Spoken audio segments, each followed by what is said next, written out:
28th of September 2024. I am next to Kampung Sodomon.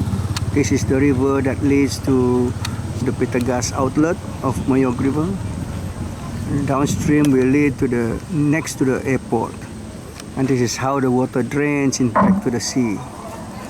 What I'm saying is, if this river outlets look like this, nothing at the banks, all clear at the bank, no obstruction. If only the river is like this until it reaches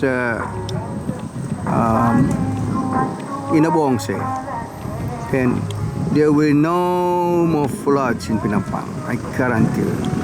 If the rainy season, it will only fill the river, but it won't be produce much deep flood. So this is the kind of river clearing that we should have at the Moyog River.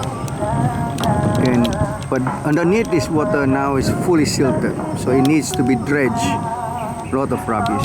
See, even if the people are doing the fishing, sometimes they hook in rubbish with their catch. Instead of catching fish, they are catching rubbish. So now they have a fishing competition for this International Rivers Day, right?